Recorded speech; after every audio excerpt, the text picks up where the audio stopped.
용인 예수교회와 예수기도원의 지정근 목사님께서 사역 40년 동안 하나님과 동행하며 예수님과 나눈 흥미진진한 대화들 한번 들어보세요.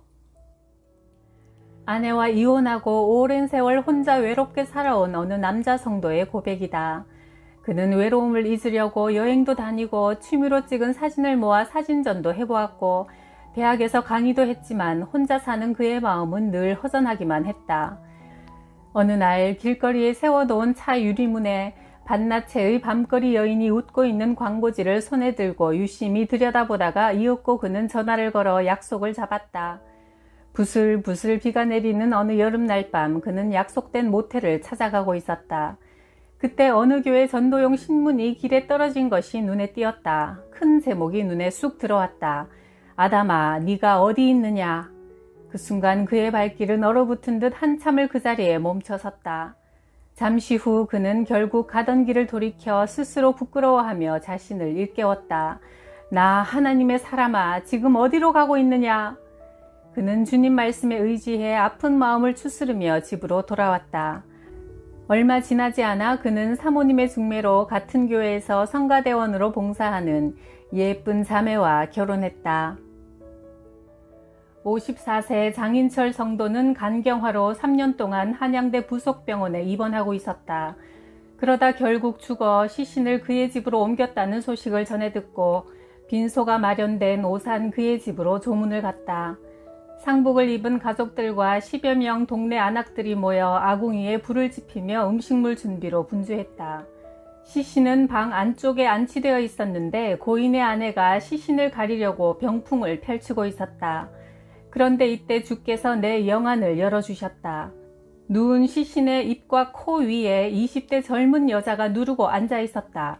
여자 귀신은 상주가 입는 삼배옷을 입고 머리에 삼배 두건을 쓴 전형적인 상주의 모습이었다. 귀신이 내가 평소에 잘 알던 고인의 코와 입을 틀어막고 앉아있는 것을 보자 나는 반사적으로 뛰어들어가며 외쳤다. 장인철의 목에 올라타고 있는 이 귀신아, 내가 예수 그리스도의 이름으로 명령하니 당장 그에게서 떠나가라. 그 순간 죽었던 자가 눈을 한번 번쩍 떴다가 감았다. 그 눈은 흡사 아주 기분 나쁘게 쏘아보는 뱀의 눈이었다. 아이고 하나님!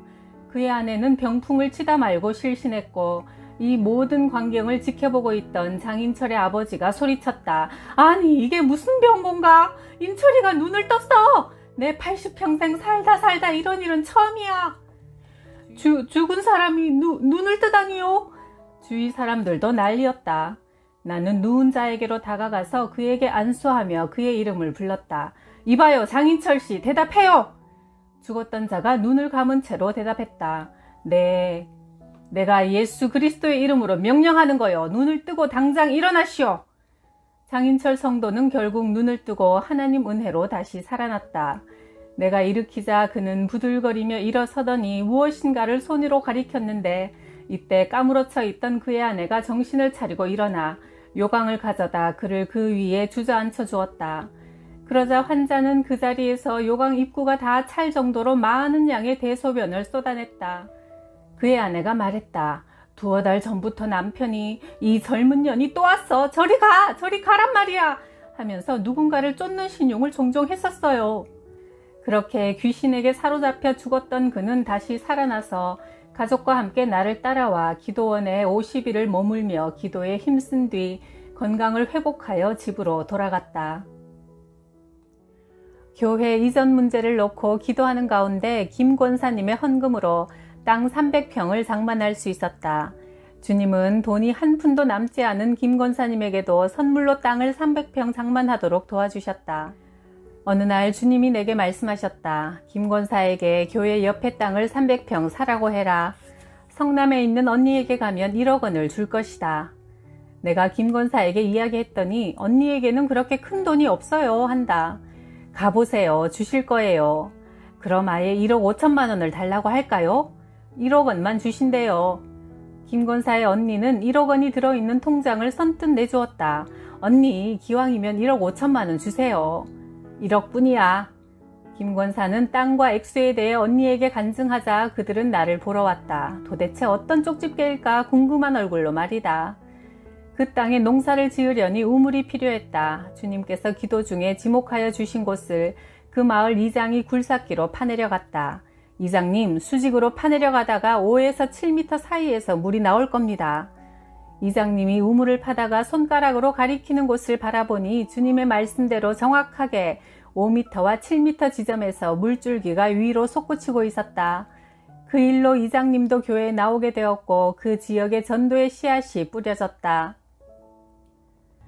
고 집사님이 고3 아들 진로 상담을 하러 오셨다. 나는 평소 그 학생의 진로 문제를 놓고 늘 하나님께 기도드려왔기에 바로 권면할 수 있었다. 집사님의 아들 기도만 드리면 주님께서 항상 백석이라는 글을 보여주십니다. 백석대학교요? 하지만 더 좋은 학교에 보내야 하는데 하더니 고 집사님은 11개 대학교에 아들의 입학 원서 신청을 했다. 원서 비용이 110만 원이나 들었고 아들도 시험장을 11군데나 돌아야 했다. 그러나 결국 고 집사의 아들은 지망했던 11개 대학교에 다 떨어지고 백석예술전문대에 들어갔다. 나는 우리가 믿는 믿음의 정체성에 대해 다시 한번 생각해 보게 되었다. 우리는 영원전부터 스스로 말씀으로 존재하시고 계시하시는 하나님보다 내가 만든 하나님을 더 의지하는 것 같다. 아들을 대학에 보낼 때가 되었는데 첫 학기에 600만 원 정도가 든다고 했다. 내 수중에는 100만 원도 없어 간절히 기도하고 있을 때 주님께서 음성을 들려주셨다. 아들의 대학 등록금은 아이의 본 아버지가 해줄 것이다. 다음 날부터 나는 오래전 헤어진 아들의 친아버지를 찾으러 다녔다. 아이가 1살도 되기 전에 일본으로 가버린 뒤 한 번도 소식조차 서로 모르고 살던 애 아버지를 아는 변호사의 도움으로 결국은 찾아서 18년 만에 만날 수 있었다. 나는 그동안 아이가 바르게 잘 자랐고 이번에 대학에 들어가는데 입학 등록금이 600만 원이나 든다는 것을 말해놓고 그에게서 기쁜 소식이 오기만을 기다렸다.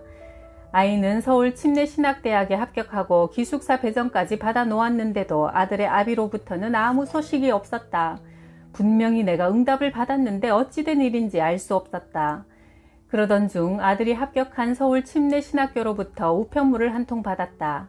뜯어보니 아들이 목회자의 자녀에게 주는 장학생으로 선발되어 입학금이 100% 장학금으로 지급된다는 통지서였다.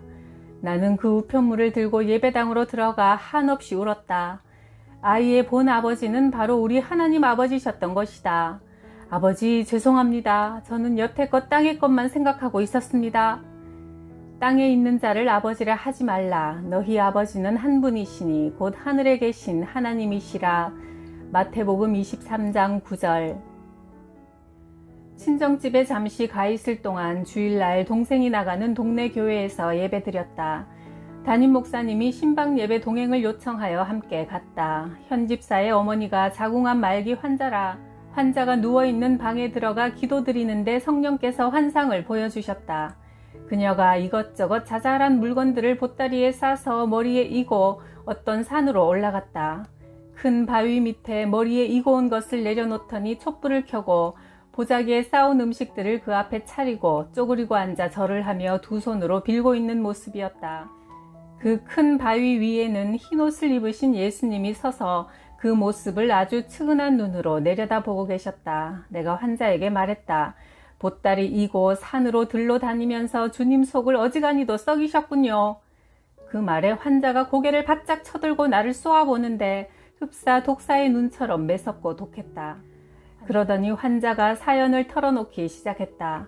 내가 젊은 시절 박물 장사한 것은 아이들이 아주 어렸을 때라 아무도 모르는 일인데 나를 처음 본 젊은 양반이 어떻게 그걸 알고 얘기를 하는 건지 원. 저는 할머니를 처음 뵙지만 하나님은 할머니를 창조하신 분이니 다 보고 알고 계신 거지요. 그때는 하도 먹고 살 길이 막막해서 내가 친구랑 둘이서 박물 장사를 했지요. 이 집 저 집 다니다 보니 하루는 어떤 무당집에 가게 되었는데 무당이 하는 말이 어디 다니다가 우환이 있는 집이 있거든 자기를 용환 무당이라고 소개시켜 달래요. 그래서 장사 다니다가 소개를 시켜주면 무당이 그 집에 가서 푸닥거리를 하는데 그러고 나면 돼지고기나 고사떡도 떼어주고 하여 그거 얻어다 애들 먹이는 재미로 그 무당을 여기저기 많이 소개를 시켜주었지요. 그때 주께서 내게 또 환상을 보여주셨다. 그 환자가 굿판에서 장구를 치고 춤을 추는 모습이었다. 장구도 치고 아주 신명이 나서 춤도 추셨네요. 그게 다 우리를 지으신 하나님을 슬프게 한 행위들이니 회개하셔야 해요. 그러던 어느 날 새벽 한 3시쯤이나 되었는데 그 무당 귀신이 이번엔 나를 찾아온 거예요. 얼른 일어나서 찬물에 목욕하고 흰 소복으로 갈아입고 촛불을 밝혀라. 오늘은 동쪽에서 무슨 신이 오고 서쪽에서 무슨 신이 오시니 빨리 일어나 맞을 준비를 하라. 는 소리가 귀신은 눈에 안 보이는데 또렷하게 제 귀에 들렸지요. 그래서 시키는 대로 했나요? 아니요. 나는 무당을 따라다니긴 했어도 막상 무당은 될 수 없다는 생각에 누워서 꼼짝도 안 하고 있었지요. 그랬더니 나쁜 년, 네가 어디 내 말을 듣나 안 듣나 두고 보자 하더니 아침에 일어나 보니까 제 옆에 자고 있던 남편이 입과 코에 피를 쏟고 죽어 있는 거예요. 나는 새벽에 왔던 그 귀신의 짓이라는 걸 바로 알았지만 누구에게도 그 말을 할 수는 없었어요. 귀신 말을 안 들어서 남편 잡아먹었다고 원망 들을까봐 못했지요. 집안 친척들이 다 와서 멀쩡하던 사람이 밤새 죽다니 뭔 일이래? 하고 의아해하면서 장례를 치러주었지요. 장례가 끝나고 한 보름쯤 뒤에 그 무당 귀신이 또 와서 저번처럼 똑같이 귀에다 대고 짓거리는 거예요. 저는 안 움직였어요. 절대 무당은 될 수 없다. 무당치고 그 집안이고 자식들이고 잘 되는 꼴을 못 봤으니 아침까지 꼼짝 않고 있었는데 아침밥 먹고 나가서 놀던 큰아들이 대문 앞에서 경운기에 치여 죽은 거예요. 그리고 한 보름쯤 있다가 집 앞에서 놀던 둘째 애가 달리던 오토바이에 치여서 또 죽었어요. 2달 사이에 남편 죽고 큰애 죽고 작은애도 죽어 한 집에서 사람이 셋이 죽어 나가니까 친척이고 이웃 사람도 누구도 초상 치르러 안 왔어요. 우리 집을 흉가라고 쑥덕거리며 손가락질하며 무서워서 얼씬도 안 했지요. 시동생 혼자만 지게를 지고 와서 애를 가만히에 둘둘 싸서 산에 갔다 묻고 왔어요. 이제 막내 아들 딱 하나 남았는데 그 애는 친구 따라 교회에 다니고 있었어요. 며칠 지나자 그놈의 귀신이 또 찾아와서 들볶아대기 시작하더라고요. 난 그래도 막내를 꼭 끌어안고 그냥 누워서 가만히 있었습니다. 차라리 내가 죽으면 죽었지 무당 노릇은 못하겠는 걸 어떡해요. 그때 밖에서 이웃집 애가 우리 애를 부르는 소리가 들렸어요. 명수야, 교회 가자! 그 소리를 듣자 우리 애가 후딱 일어나 교회 간다고 밖으로 나가는데 나도 미친 듯이 애를 따라갔습니다. 애가 예배당 안으로 들어간 뒤에도 나는 교회 문 앞에 앉아서 애가 나오도록 기다리고 있었는데 문득 이런 생각이 드는 거예요. 얘가 혹시 교회를 다니니까 그 무당 귀신이 못 데려간 게 아닐까? 나는 그 뒤로도 2달 정도 일요일마다 애의 손을 잡고 교회로 데려다주고 기다렸다가 예배가 끝나면 데리고 오곤 했어요. 귀신이 예수님은 못 이기는 것 같더라고요. 애는 별탈 없이 잘 자랐고 지금 저 현 집사가 그 막내예요. 그런데 어느 해인가 그 무당 귀신이 또 찾아와서는 내 귀에다 대고 하는 소리가 에이 이 모진년, 내가 이번에 니년 뱃속에다가 탑을 쌓을 거다 이년 하는데 갑자기 아랫배가 뜨끔뜨끔 하면서 아프기 시작했어요. 몇 년을 참다 병원에 가니 자궁암 말기라는 거예요. 나는 지금 이런 말들을 지금껏 살면서 누구에게도 단 한 번도 입 밖에 내본 일이 없어요. 그런데 그걸 처음 보는 젊은 양반이 아는 소리를 하니 내가 얼마나 놀랐겠습니까? 그런 걸 보면 하나님이 있긴 있는 거예요. 참말로 그 귀신하고 나만 아는 일인데. 모르고 지나간 일들은 예수 이름으로 회개하면 다 용서해 주세요. 앞으로 신앙생활 열심히 잘 하십시오. 나는 사흘 동안 그녀의 아랫배에 손을 얹고 기도해 주었다. 마지막 날 그 환자에게서 사람 형체를 한 검은 그림자 같은 것이 옆방에서 자고 있는 손자에게로 움직이는 것을 주께서 보여주셨다. 5살 된 사내아이가 갑자기 자다 말고 악 소리를 지르며 자지러지게 울어댔다. 할머니와 내가 놀라서 달려가 우는 애를 살펴보니 아이가 제 아랫도리를 움켜잡고 팔딱팔딱 뛰며 방바닥에 뒹굴어댔다. 나는 단호하게 소리쳤다. 이 자궁암 귀신아, 내가 예수 그리스도의 이름으로 명령한다. 당장 그 아이에게서 나오라. 그러자 아이는 금세 울음을 그치고 아무 일도 없었다는 듯 할머니의 등에 편안하게 기대어 다시 잠이 들었다. 그러자 성령께서 가족이 3일 금식 기도를 드리라는 감동을 주셔서 아들 현집사에게 말했다. 어머님께서 연로하시니 첫날은 제가 금식하고 둘째 날은 며느님이 금식하시고 셋째 날 하루만 어머니께서 금식 기도를 드리시면 어떨까 싶습니다. 우리는 갈멜산 금식 기도원으로 가서 예배에 참석하며 하루씩 나누어 3일 금식 기도를 드렸다. 할머니가 금식 기도를 한 그날 낮에 그녀의 목 안에서 그무스름한 고름덩어리가 빠져나왔고 아랫배에서는 붉고 진득한 액체가 밖으로 쏟아져 나왔다. 주께서 할머니의 자궁암을 고쳐주셨다. 매주 목요 기도회에 참석하는 유치원 원장, 반원장이 기도회가 끝날 무렵 허둥지둥 달려왔다. 남편인 의사 정장로가 방금 전에 다리를 다쳐 들어오는 바람에 기도회에 늦었다면서 사흘 후 7일 일정으로 동료 의사들과 중국 여행 일정이 잡혀 있는데 이를 어쩌면 좋으냐고 울상을 지었다. 회비에 비행기 값까지 다 냈는데 못 가면 아까워서 어떡해요. 다음날 아침 7시 나는 반원장의 집으로 가서 다친 정장로의 무릎에 손을 대고 기도를 하는데 성령께서 환상을 보여주셨다. 정장로의 아랫돌이 생식기가 다 썩어 온 집안에 악취가 진동하는데 그 옆에 한 젊은 여자가 울고 있었다. 주께서 한 여자를 보여주시네요. 정장로님의 음란죄가 먼저 회개가 되어야 한다고 주님께서 말씀하십니다. 아니, 그게 무슨 소리예요? 내가 장로가 된 후로는 한 번도 바람을 피운 적이 없어요. 30살 먹은 여자고 옥이라는 이름을 보여주시네요. 한 여자의 인생을 짓밟으셨네요. 그 여자가 한을 품고 이를 갈며 살다가 2년 전부터 예수님을 영접하고 나서부터는 겨우 마음을 잡고 삽니다. 행위를 멈춘다고 죄가 저절로 사함받는 것이 아닙니다. 주님 앞에서 입으로 시인하고 예수의 이름으로 회개할 때 비로소 모든 불의에서 우리를 깨끗하게 씻어주신다고 요한일서 1장 8절에 기록해 놓으셨습니다. 그 당시에 죄악에 대하여 주님 앞에 입으로 시인하는 회개 기도를 하셨나요? 아니, 뭐 특별하게 입으로 시인하는 기도는 한 것 같지 않네요.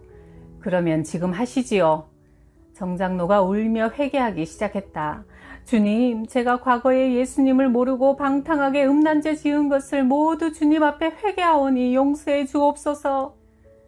그 후 나는 정장로의 무릎에 손을 얹고 기도했다. 이 무릎 안에 연골이 다 닳아서 무릎뼈가 서로 부딪히면서 무릎뼈에 금이 간 것을 보여주시네요. 안수 받고 나서 오늘 내일 외출을 금하면 3일 후에는 비행기를 타고 여행 가실 수 있을 겁니다. 병원에 가면 최소한 한 달 이상 깁스를 하라고 할 겁니다. 원하시면 안수해 드리지요. 장로님이 선택하십시오. 안수 받아 볼게요. 해주세요. 나는 정성껏 안수 기도를 해드리고 기도원으로 돌아왔다. 그런데 잠시 후 반원장으로부터 놀랄만한 전화를 받았다. 내가 그 집에서 나오자마자 남편 정장로가 난리를 피웠단다. 그 옥이라는 여자가 사실 남편의 젊은 시절 내연녀로 있긴 했었어요. 그 얘기를 내가 원장님한테 일러 바쳤다고 하면서 난리를 치길래 내가 부끄러운 집안 얘기를 왜 밖으로 떠벌리고 다니겠냐며 누워서 침 뱉는 짓 하지 않았다고. 원장님은 하나님이 열어주신 영안으로 보고 말씀하시는 것이며 그것이 원장님의 은사라고 해도 들은 척도 하지 않고 집안 얘기를 밖에서 미주알 고주알 다 까발리고 다닌다며 퍼부어대는데 그냥 꼼짝없이 당했다니까요. 반원장은 평소처럼 운영하는 유치원으로 9시에 출근했다. 그런데 남편이 등산용 지팡이를 짚고 다리를 쩔뚝거리며 유치원까지 따라와서는 빨리 정형외과로 데려가라고 호통을 치더란다. 다리는 아까 안수기도 받았잖아요. 원장님이 이틀 동안 움직이지 말라고 했는데 왜 나왔어요? 이봐, 그 배울 만큼 배운 사람이 무식한 소리 집어치우고 빨리 차 키 들고 나와. 나 이 발로는 운전 못한단 말이야. 그래서 하는 수 없이 차에 태워 가까운 병원으로 가서 사진을 찍고 검사하니 의사는 다리 사진 판독 결과 내가 안수하고 나서 말했던 내용과 똑같이 말하며 깁스를 해야 한다고 했단다. 그제야 정장로는 나 깁스 안 할래. 목사님 말대로 그냥 있다가 내일 모레 중국 갈 거야 했다. 이틀 후 다리가 많이 좋아져 정장로는 7일간의 중국 여행을 잘 다녀왔다. 나는 그의 부실한 다리 상태가 궁금하여 그 집으로 신방을 갔다. 여행 잘 다녀오셨어요? 덕분에요. 나갈 때는 지팡이를 짚고 갔는데 중간에 버리고 왔어요. 그렇지만 다리가 아직 다 낫진 않았어요. 나는 다시 다리에 안수기도를 한 후 말했다. 회개하셔야 하는 문제가 또 있네요. 문제요? 나 아무 짓도 안 했어요. 나 원참. 술을 드셨다고 술잔을 보여주시는데요. 그것을 회개하셔야만 다리가 깨끗이 나을 겁니다. 술? 술이라곤 베이징에서 프랑스산 백포도주 딱 한 잔밖에 안 마셨습니다. 그러니까 술 드신 거잖아요. 일단 회개부터 하세요. 그제야 정장로는 아주 곤혹스러운 표정으로 자세를 바르게 고쳐 앉더니 진지하게 회개 기도를 했다. 주님, 제가 믿지 않는 자들 앞에서 장로로서 좋은 본이 되지 못했음을 회개합니다. 아내 반원장은 고소한 표정을 애써 감추고 있었다. 주님께서는 이번 기회에 나를 통해 정장로님에게 하나님이 살아계셔서 우리의 일거수일투족 모든 삶을 다 지켜보고 계심을 확실하게 깨우쳐주고 계셨다. 하루는 어느 선교회에 들렀다가 작은 메모지에 이름과 나이만 적힌 어느 가정의 기도 요청을 받았다. 선교회의 큰 후원자인 그 가정이 원인도 모를 대환란의 연속이라 내게 기도를 해달라고 부탁했다. 기도실로 들어가 그 후원자의 이름과 나이가 적힌 종이를 들고 무릎을 꿇고 앉아 주님께 기도드렸다. 아버지, 선교의 후원자로서 주의 일을 크게 돕는 성도라 하오니 환란의 원인을 가르쳐 주옵소서. 그러자 주께서 환상을 보여주셨다. 커다란 트럭에 조그마한 애기 해골 바가지들이 가득 실려 2대나 그 집에서 나오고 있었다. 선교회 회장에게 이야기하니 깜짝 놀라며 쪽지의 주인공은 산부인과 원장이라 했다. 그녀가 낙태 수술로 돈을 많이 벌었으나 그 돈으로 남편과 아들이 마약 밀수에 손을 댔다가 세관에 적발되어 아들은 중형을 선고받고 교도소에 있으며 그녀의 남편은 병보석 신청을 해놓고 중환자실에 누워 있었다. 그녀는 사채를 썼다가 빚더미에 넘어가 병원을 빼앗기게 되었고 끝내는 파산 신청을 했단다. 그 아기 유골들의 울부짖는 핏소리에 그 가정은 결코 편할 날이 없다가 풍비박산되었다. 그 후에 그 여의사는 물론 주변의 많은 산부인과 전문의들이 낙태 수술을 하지 않게 되었다. 성결교회에 다닌다는 허집사님이 100일을 작정하고 매일 산에 올라와 기도하다가 새벽이 되면 산을 내려갔다. 내게 안수기도를 부탁하여 새벽 3시쯤 편편한 바위 위에 허집사님을 눕히고 그녀의 아픈 배에 손을 얹어 기도해 주었다. 그녀는 신장 이식 수술을 받았지만 양쪽 신장이 다 썩어가는 중이라 소변도 병원에 가서 투석을 해야만 빼낼 수 있다고 했다. 현대의학으로는 더 이상 치료가 불가능하여 마지막으로 100일 작정 기도를 결단하고 매일 밤마다 생명을 걸고 산에 올라와 기도하는 중이었다. 내가 간절히 기도하자 허집사가 갑자기 몸을 뒤틀며 소리쳤다. 여긴 내 집이다. 못 나간다. 못 나가! 그러더니 꽥꽥 가래침을 뱉어내기 시작했고 내가 손을 얹은 그녀의 아랫배에서는 속에서부터 뭔가 주먹만한 것이 불쑥불쑥 밖으로 내다 밀었다. 나는 주께서 감동 주시는 대로 귀신을 내쫓았다. 이 저주받은 무당 귀신아, 내가 예수 이름으로 명령한다. 더 이상 주의 딸을 괴롭히지 말고 그에게서 떠나가라. 그러자 그녀의 입에서 묘한 귀신의 고백이 터져 나왔다. 날 보고 어디로 가라는 거야? 저 아래 공동묘지로 가거라. 아이고 원통해라. 내가 이제 곧 요년을 데려가려고 했는데 내가 여기서 쫓겨나네. 아이고 원통해라. 30여 분이 지나자 그녀가 안정을 찾고 평온해졌다. 돌같이 딱딱하게 굳어있던 아랫배가 부드럽고 편안해졌다며 좋아했고 일어나 앉자 이번엔 그녀의 양쪽 눈꺼풀이 5cm 정도 부풀어서 터질 듯이 앞으로 공처럼 툭 튀어나와 있었다. 공포영화에 나오는 외계인처럼 섬뜩한 모습이었다. 제가 실은 교회 다니기 전에 무당이었습니다. 그런데 귀신들이 요구하는 게 끝이 없어 한 10년 하다가 때려치고 예수를 믿기 시작했는데 내가 믿음이 약하여 몸이 자꾸 아픈 거예요. 그래서 제가 매일 그 귀신하고 싸우려고 산에 오는 겁니다. 집사님이 직접 싸우려고 하지 마시고요. 예수 이름의 권세에 맡기고 기도하는 것이 능력입니다. 주님께서 역사하시게 하십시오. 이번 작정 기도에 반드시 응답하시고 승리하실 겁니다. 기도하는 자에게는 반드시 피할 길을 열어주시니까요. 허리가 아파서 기도원에 기도하러 온 남자 성도에게 내가 복음을 전하려고 말을 붙였다. 허리가 많이 아프세요? 5년째 허리가 아파서 일도 못하고 있습니다. 예수 믿으신 지는 오래되셨나요? 아내는 교회 다닌 지 오래됐지만 나는 별로 취미가 없어서 잘 안 다녔습니다. 기도해드리면 허리가 나을 수 있는데 해드릴까요? 안 아플 수만 있다면야 그렇게 해주시면 좋지요. 어디 가서 물어보니까 죽은 조상이동에서 그렇다고 굿을 해야 한다는데 돈을 많이 요구하더라고요. 교회에서도 귀신을 쫓아주나요? 예수 이름으로 쫓지요. 예수 이름은 능치 못한 일이 없으십니다. 나는 그를 위해 잠시 회개 기도를 드렸다. 하나님 아버지, 우리가 그동안 알고도 짓고 모르고도 지은 모든 죄를 회개합니다. 부디 이 시간에 능력으로 역사하시어 이 성도의 아픈 허리를 깨끗이 낫게 하옵소서. 내가 예수 그리스도의 이름으로 명령한다. 이 허리를 아프게 하는 병마귀야, 그에게서 나오고 다시는 들어가지 말라. 그러자 그 남자가 몸을 몇 번 움찔움찔 하더니 갑자기 그의 오른쪽 손가락 2개가 비비 꼬이기 시작했다. 남자는 당황하여 어쩔 줄을 몰라 쩔쩔매고 있었다. 나는 성령께서 감동을 주시는 대로 전했다. 손으로 지은 모든 죄를 하나님 앞에 회개하십시오. 노름한 것, 사람 때린 것 모두 잘못했다고 회개하시오. 그러자 그가 말했다. 제가 그동안 노름하고 집사람 때린 것을 다 회개합니다. 용서해 주십시오. 남자가 입으로 자기 죄를 시인하자 그 육중한 몸이 뒤로 벌렁 넘어지며 귀신이 떠나갔다. 나는 다가가서 그 남자의 허리와 손에 안수기도를 해주었다. 하나님 아버지, 이 허리를 낫게 하시고 이 손은 하나님과 사람을 기쁘게 섬기는 손이 되게 하옵소서. 잠시 후 남자는 허리를 이리저리 움직여 보더니 허리가 아프지 않다고 했다. 주께서 치료하셨습니다. 다시는 같은 죄를 짓지 마십시오. 그리고 집에 가시면 신앙생활 잘 하시기 바랍니다. 승리하셨습니다.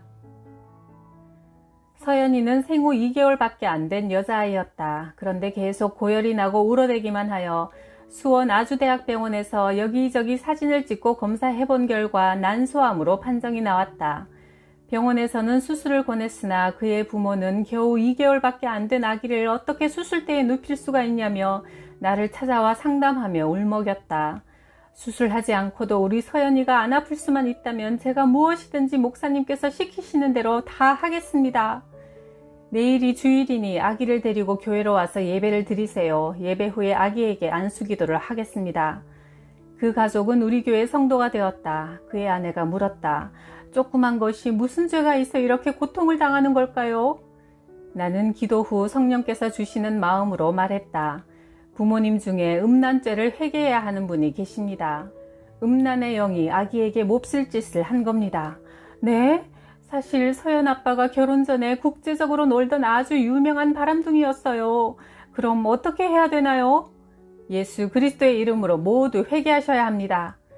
그 부부는 지난날의 그릇된 행실에 대해 눈물 콧물 쏟으며 하나님 앞에 철저히 회개하고 신앙생활을 열심히 했다. 주님은 그들의 믿음을 보시고 아기의 건강을 회복시켜 주셨다. 석 달 후 병원에 다시 가서 서연이의 상태를 검사하니 완치 판정을 받았고 서연이는 예쁘게 잘 자라고 있다. 예배당이 몹시 지저분하게 어지럽혀진 날, 동료 목사는 강대상에 올라가 뒤도 안 돌아보고 앉아서 기도하고 있었다. 나는 걸레를 들고 묵묵히 강대상을 닦고 의자들을 마저 닦고 바닥에 휴지를 주었다. 기도한답시고 앉아있는 동료 목사는 못 본 채 하며 전혀 거들어주지 않았다. 보다 못한 내가 동료 목사에게 다가가 한마디 했다. 기도하는 게 네 의냐? 이렇게 지저분한 데서? 그런데 바로 그때 주님의 말씀이 내게 임했다. 너는 청소하는 게 네 의냐? 나는 움찔했다. 우리의 의는 오직 예수 그리스도를 믿는 믿음의 의뿐이다.